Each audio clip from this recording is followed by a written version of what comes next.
ഇതേപോലെ തന്നെ ക്ഷേത്ര നഗരികളില് പത്മനാഭസ്വാമി ക്ഷേത്രം ഒഴിച്ച് മറ്റുള്ള എല്ലാ പ്രധാന ക്ഷേത്രങ്ങളുടെയും ചുറ്റുമുള്ള സ്ഥലങ്ങൾ മുസ്ലിം സമൂഹം വാങ്ങിക്കൂട്ടുകയാണ്. അതേപോലെ തന്നെ വ്യാപാര കേന്ദ്രങ്ങൾ കേരളത്തിലെ 5000 കോടിക്കും 10000 കോടിക്ക് ഇടയ്ക്കാണ് മത്സ്യ വിപണി എക്സ്പോർട്ട് അടക്കം. അതിന്റെ ഭൂരിപക്ഷം ഈ പ്രത്യേക സമുദായം കൈയാളുന്നു. 20,000 കോടിയോളം വരുന്ന പച്ചക്കറി വിപണി പൂർണ്ണമായിട്ടും അവർ കൈയടക്കുന്നു. എന്റെ പൊന്നെണ്ണ എന്തൊരു കഷ്ടോ ഇത്. ഞങ്ങൾക്ക് നല്ല വീട് മേടിക്കാൻ പറ്റത്തില്ല, നല്ല കച്ചവട സ്ഥാപനം തുടങ്ങാൻ പറ്റത്തില്ല, നല്ല ആഹാരം കഴിക്കാൻ പറ്റത്തില്ല, നല്ല മക്കളെ ഉൽപ്പാദിപ്പിക്കാൻ പറ്റത്തില്ല. നിങ്ങൾ കുറ്റപ്പെടുത്താതിരിക്കണമെങ്കിൽ ഇപ്പൊ ഞങ്ങൾ എന്ത് ചെയ്യണം? നിങ്ങളോ പൈസ ചെലവാക്കത്തില്ല, നല്ല ആഹാരവും കഴിക്കത്തില്ല. നീ ഒരു കാര്യം ചെയ്യാം, നിങ്ങൾ കുറ്റപ്പെടുത്താതിരിക്കാൻ വേണ്ടി ഇത് കണ്ടില്ലേ, ഇതല്ലേ മണി.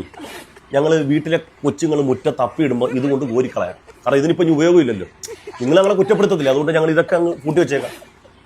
എൻ്റെ പൊന്നെണ്ണ, ഇത് ഉള്ളവൻ ഇത് വീണ്ടും കളത്തിലിറക്കി കച്ചവടത്തിലിറക്കി പൈസ ഉണ്ടാക്കും. ഇല്ലാത്തവനെ ഇത് ഈ മണി നോക്കി നടക്കും. ഈ മണിയുള്ളവൻ ഇതിട്ട് മണി ഉണ്ടാക്കും.